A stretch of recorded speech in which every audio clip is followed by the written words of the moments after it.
আসসালামু আলাইকুম। আমি রিফাত সোহান আইন নিয়ে পড়ছি ব্রাক ইউনিভার্সিটিতে। তো বাংলাদেশের একজন সচেতন নাগরিক হিসাবে অবশ্যই দেশের যে সাম্প্রতিক বিষয় সেগুলো পর্যালোচনা করা উচিত আমার মনে হয়। তো সেই জায়গা থেকেই আমার ভিডিওটা দেওয়া। তো দেখেছি অনেকে ফেসবুকে, ইউটিউবে তনুর এই বিষয়টা নিয়ে অনেকে ভিডিও দিয়েছেন, তা অনেকে অনেক নানা রকম মতামত সেই মতামত দিয়েছেন, যে যেভাবে পারে প্রতিবাদ করতে সেভাবে প্রতিবাদ করছেন। হ্যাঁ, উচিত এটা। তো সেই চিন্তাভাবনার জায়গা থেকেই ভিডিওটা বানানো। তো আমার খুব খারাপ লাগে যখন দেখি মানুষ কোনো একটা ইস্যু নিয়ে অনেক ভাইরাল হয়ে যায়, অনেক ডিসকাস করে, প্রতিবাদ করতে চায়। হ্যাঁ, প্রতিবাদ করা উচিত। অন্যায়ের প্রতিবাদ অবশ্যই আমাদের একজন সচেতন মানুষ হিসেবে করা উচিত। একজন অসহায়ের প্রতি দাঁড়ানো উচিত। একজনের জন্য ন্যায় বিচার প্রতিষ্ঠা করার জন্য যতটুকু করার দরকার একজন সচেতন নাগরিক হিসাবে সেটা আমাদের করা উচিত। সেজন্য আমি সবাইকে আবার সালাম জানাই। কিন্তু আমার কথাটা প্রতিবাদের ভাষা নিয়ে। আমি দেখেছি আমাদের দেশে যতগুলো অরাজকতা বলেন, নৈরাজ্য বলেন, বা কাউকে খুন, রেপ, এরকম কোনো কিছু ধর্ষণের ঘটনা যখন ঘটেছে, তখন মানুষ কিছু হলেই দেখি রাস্তায় একটা ফেস্টুন ব্যানার নিয়ে নেমে গেছেন, অমুক হত্যার বিচার চাই, তমুক ধর্ষণের বিচার চাই। তো আমার মনে হয় এই জিনিসটা ঠিক না। এই কারণে আমি একটু গোড়ার দিকে যাই। ফ্রেঞ্চ রেভলিউশনের পরে তারা নানা রকম ম্যানিফেস্টো দেয়। ম্যানিফেস্টোতে সেকশন 2-এ একটা কথা ছিল, তারা 4টা অধিকারের কথা বলে। তো ওই অধিকারের 2 নম্বর অধিকার হলো নিরাপত্তার ব্যাপার। তো সেখানে বলা আছে এরকম যে মানুষ আগে একত্রিত ছিল না, বিভিন্ন বিচ্ছিন্নভাবে বসবাস করত।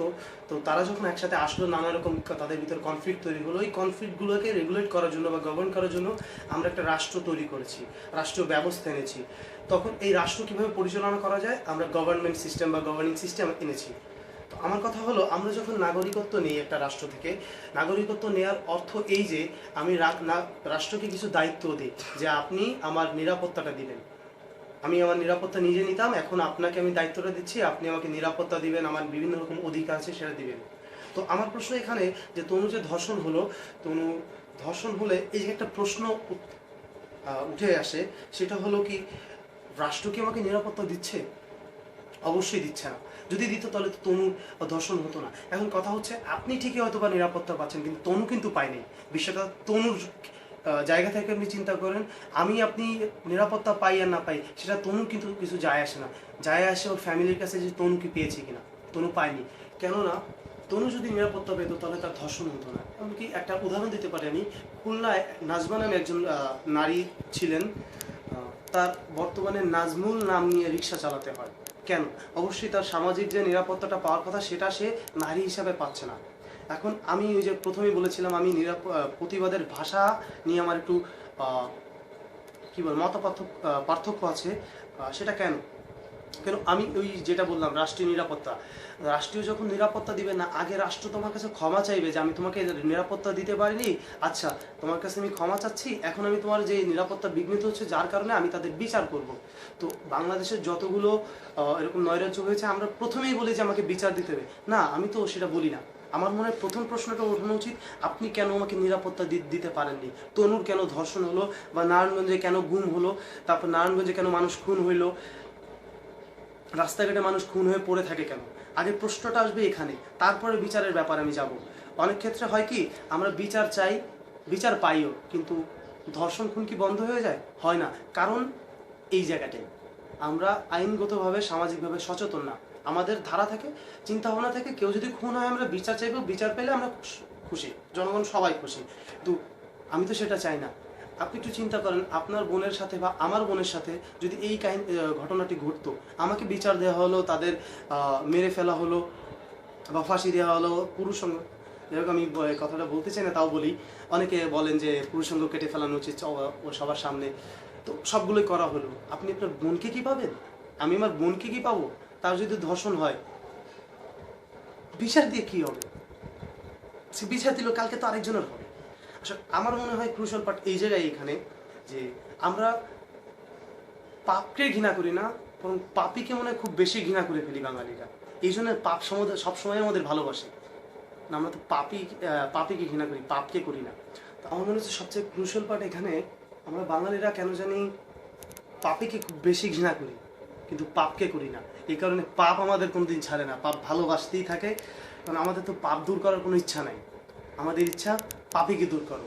কেউ রেপ করবে, তাকে বিচার দাও, কালকে আরেকজন করবে, তাকেও বিচার দাও, সমস্যা নেই, রেপ করে যাও, কোনো সমস্যা নেই।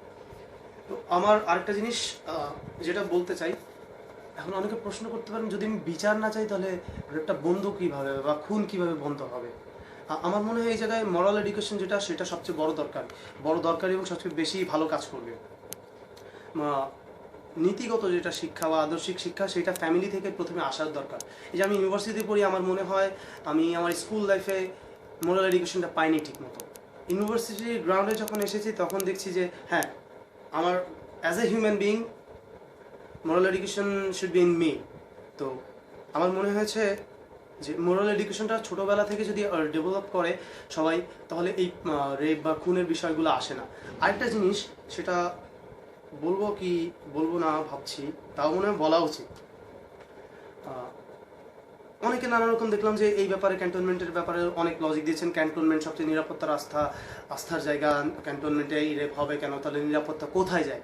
এখন আমি এই লজিকগুলো দেখাইতে চাই না। কী কারণে? এটা জাস্ট একটা ইস্যু তৈরি হয়েছে।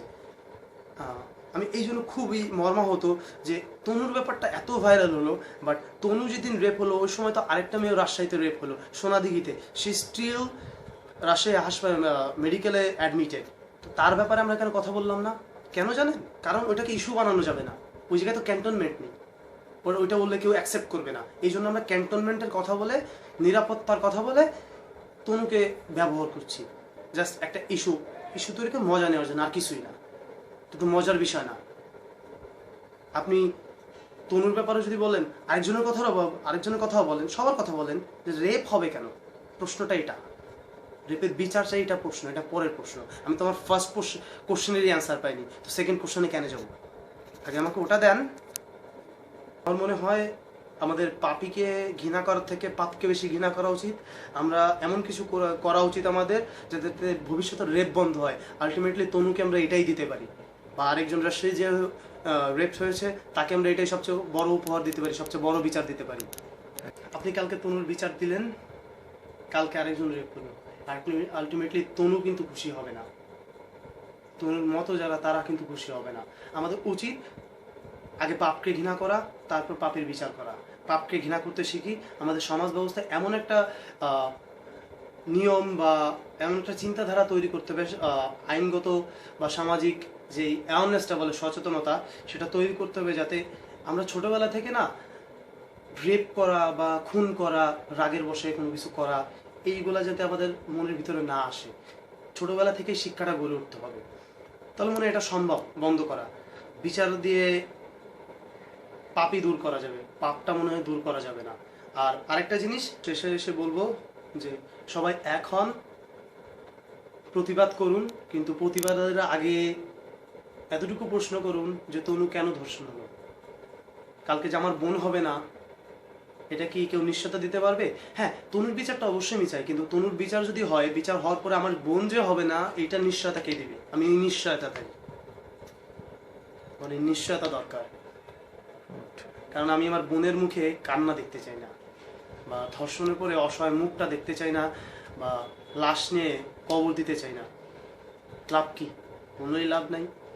তো আমার মতে হয় সবাই এক হওয়া উচিত, এতটুকু একটা সচেতনতা তৈরি করা উচিত যে কেউ যদি ধর্ষণ করে বাংলাদেশে, তাহলে তাকে কেউ অ্যাকসেপ্ট করবে না, সমাজ থেকে তাকে বের করে দেওয়া হবে এবং তার বিচার করা হবে। এতটুকু কেউ যদি ছোটোবেলা থেকে বুঝে যে আমি যদি কাউকে খুন করি বা আমি যদি কাউকে ধর্ষণ করি, আমার বিচার সুনিশ্চিত, কারণ এই দেশের লোক এটা মেনে নেবে না যতদিন পর্যন্ত বিচার না হবে।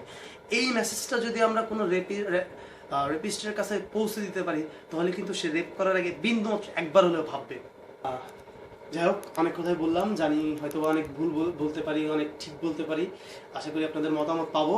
এরপরে মতামত পাওয়ার পরে যদি ভুল হয়, সেই ভুলগুলো সংশোধন করে আবার নতুন করে একটা ভিডিও নিয়ে আসবো ইনশাল্লাহ। আর বন্ধুর বাসায় আসছিলাম কোনো একটা কারণে, বন্ধুর একটা বিপদের কারণে।